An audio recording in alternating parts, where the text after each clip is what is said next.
GP da Arábia Saudita, segunda prova do ano da Fórmula 1, deu Verstappen de novo. A gente achava que uma pista consumia menos pneu, de repente a Red Bull ia estar um pouco para trás, mas na verdade eles continuam bem na frente. Então, vamos começar pela classificação. O que deu para ver? Sérgio Pérez ainda ficou atrás do Leclerc. A Ferrari é certeza que deu um pulo para frente. Parece que ela distanciou do resto das equipes e ela é a segunda equipe até o momento. Então, o que dá para ver? Max Verstappen imbatível em todas as fases da classificação.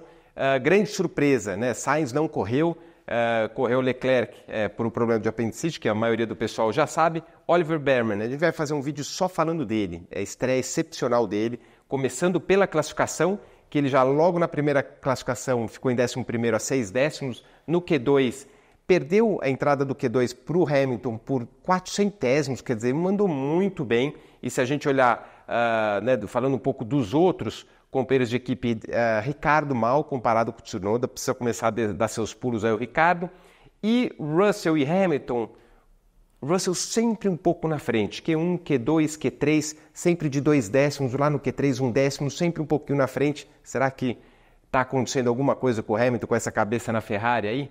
E a mesma coisa com o Piastri. Piastri sempre um pelinho só na frente do Norris, que está incomodando o Norris bastante. Mas indo para a largada, de cara a gente viu um Lando Norris de novo, não sei se é preocupação, o que está acontecendo, mas ele queimou a largada, visivelmente. Você vê que a gente vai mostrar um mini videozinho aqui, não foi punido porque ele não teve a vantagem sobre isso, apesar que o regulamento não fala muito disso.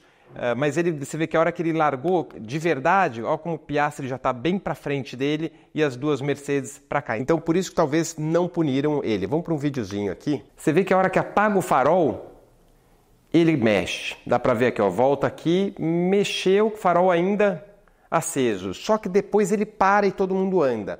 Pela regra, isso não pode.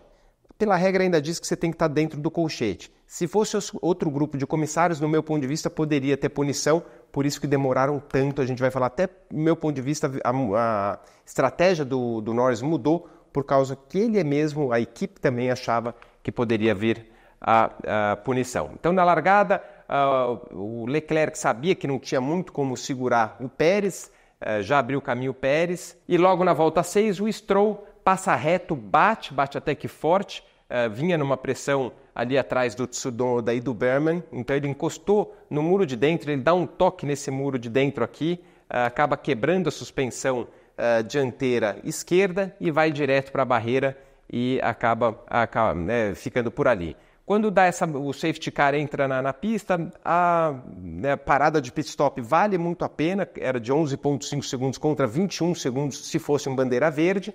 Então, a maioria, mesmo fora da hora, o que era esperado para todo mundo? Quem largou com o pneu médio foi a maioria e pelo menos até a volta 19, no mínimo. Então, isso aqui a gente viu que essa batida ocorreu na volta 6, quer dizer, eles teriam que mudar bem essa estratégia. Foi o que fizeram, Verstappen foi o primeiro a entrar, Pérez em seguida. Você vê que deu certinho para o Pérez, né? Assim que o Verstappen saiu, ele entrou. Red Bull mais uma vez excepcional. Aqui eu falei uma besteira na hora da transmissão, que eu fiquei olhando muito o carro da Ferrari, que não saía, não via nenhum problema, mas era lógico, era só eu ter olhado para cá, vendo que vinha carros passando e que a equipe estava sendo mais cautelosa nesse momento que o Alonso entrava para ele cruzar pela frente. Então, assim, os pilotos foram saindo. Quem não parou? Norris, Hamilton, Russell e Guan Yu Zhou. Eles decidiram ir para uma estratégia arriscada, esperando uma bandeira lá na frente, mas que mesmo se viesse seria arriscado. Norris liderando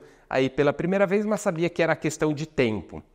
A partir daí você vê, a maioria do pessoal parou na volta 7 e depois eles tiveram que esticar muito. O Norris foi até a 37, Hamilton também e Hülkenberg. Então aí a corrida mudava um pouco de estratégia para todo mundo. Um toque entre Albon e Magnussen, foi a primeira penalização do Magnussen, 10 segundos por esse toque aqui, e depois um passadão do Bearman para cima do Tsunoda. Ele fingiu que estava indo pelo lado direito, Tsunoda protegeu, ele mergulhou pelo lado esquerdo, esse menino logo de cara arriscando, andando muito bem. E na volta 13 começou uma estratégia diferente, que a gente eu demorei também para pescar o que estava acontecendo. Olha essa diferença do Hülkenberg para o Magnussen, era de 4,5 segundos, apesar de vários carros no meio. O que rolou aí que o Hülkenberg, por não ter parado, ele precisou da ajuda do Magnussen. Então vamos lá. Aqui, só na volta 15 saiu que não haveria punição para o Norris, quer dizer, demoraram demais para dar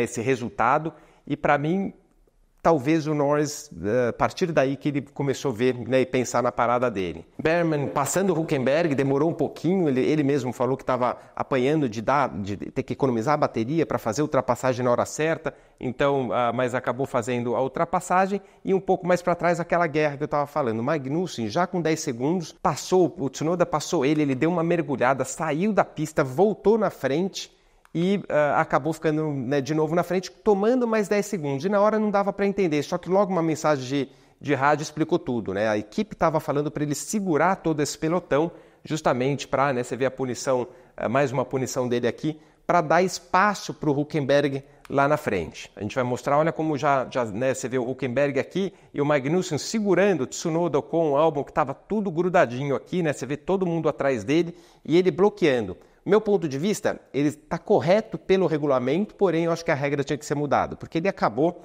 realmente com a corrida de todo mundo, segurando até de uma forma antidesportiva, saindo da pista, voltando na frente, mas para essa corrida realmente eles não fizeram nada de errado. Ele precisava abrir, imagina, estava 4,5, 9,6 na volta 26, ele precisava aguentar esse tranco aqui até chegar a uma distância de 21 segundos, ou seja, ele tinha que diminuir muito o ritmo para o Hülkenberg poder parar, sair na frente dele e marcar aquele último pontinho. Então ele vai fazendo isso muito bem feito, espreme um para fora, já sobe aqui na volta 29 para 14 segundos e vai indo. Aí na volta 33, a televisão só estava praticamente mostrando isso, já vai para 20,9, quer dizer, fez um excelente trabalho, pedido pela equipe, então como pilotagem ele mandou bem, de uma forma que deixou muita gente chateada lá no fundo. E daí você vê por aqui, ó, esse daqui é o ritmo dele em vermelho, olha como cai o ritmo dele, e ele segura todo mundo para cá. E o Hülkenberg, num ritmo bem mais forte, ele consegue fazer a parada, sair na frente de todo esse grupo e se manter na frente, quer dizer, estratégia perfeita, parou na volta 34. Eu acho que é meio estranho todo esse negócio acontecendo. Pista livre então para o Hülkenberg, o Guan Yu Zhou ainda teria que parar e assim ele ficaria na 10ª colocação. Daí a outra briga, a outra estratégia que estava um pouco mais para frente, que era Hamilton, né? O Piastri tentou passar o Hamilton, só que acontece, a Mercedes é rápida de curva de alta, eles estavam com pouca pressão aerodinâmica, a McLaren com mais pressão aerodinâmica, então mesmo um carro bem mais rápido, o Piastri não conseguia ultrapassar na volta 37, o Hamilton vem para a box. Aí vinha uma briga muito bacana, né? Com o Oliver Bearman. Nesse ponto aqui, tanto ele, né, a hora que ele parou e depois vem também o Norris, no rádio já falaram para ele, olha, eles estão com pneu macio, Olivier, segue teu ritmo, mas você não vai conseguir segurar, provavelmente não vai conseguir segurar os dois pilotos. O Alonso dá uma encostadinha no muro, mais ou menos como fez, só que em outra curva, que o companheiro de equipe, mas com a sorte dele, ele acabou não quebrando, né, a suspensão. Norris vem para a box também, troca os pneus, também vai para pneu macio, para ir para cima do Bearman. Então, Bearman sempre no rádio, preocupado, né, onde que estava Hamilton e Norris. Só que o que aconteceu? Com o pneu macio, eles viraram muito rápido no começo, você lembra que a diferença era de 6 segundos, caiu para 3, só que depois o pneu passa do ponto, eles não conseguiam mais chegar, mandou muito bem. O Bearman, você vê na volta 40, né, eles tiram 6 décimos, 6 décimos, 4 décimos e depois começa a ficar em 2 décimos e não sai disso aí. Na última volta, lá para o final, o Daniel Ricciardo dá uma rodada meio nada a ver e que ficou muito ruim para ele. Pérez recebe a bandeirada com uma boa facilidade, certa facilidade ali, não conseguiu fazer a melhor volta. O Leclerc se preparou para mandar muito bem e fazer no finalzinho, aqui estava com o Hamilton, acabou com o Leclerc, mas você vê que o Pérez também acabou tomando 5 segundos por uma saída meio perigosa do box, na única parada que teve. Leclerc ficou tranquilamente. O que mostra isso aqui? Ferrari está isolada como uma segunda equipe. Né? Eles são as únicas equipes que chegaram no pódio. O primeiro e segundo nas duas provas com a Red Bull e uma vez o Sainz na primeira prova e agora com o Leclerc no pódio e a Ferrari meio isolada por lá. Piastri, Alonso, Russell, Bearman com o 7º lugar, muito bem. Norris, Hamilton e Hülkenberg com aquela estratégia maluca fazendo o último ponto disponível. Magnussen tomou 20 segundos, Albon 11º e aí para trás ninguém pontuando. Para campeonato, os dois tranquilamente para frente, Verstappen e Pérez sobrando, Leclerc agora na terceira colocação, Russell, Piastri, ainda é muito cedo, mas o que eu mais gostei é de ver aqui o Berman na 10ª colocação no Campeonato Mundial. Então esse menino aqui, no meu ponto de vista, vai estar de volta na Fórmula 1 logo mais. Então é isso aí. Será que esse Berman volta mesmo, talvez ainda esse ano, numa Haas? Vai saber.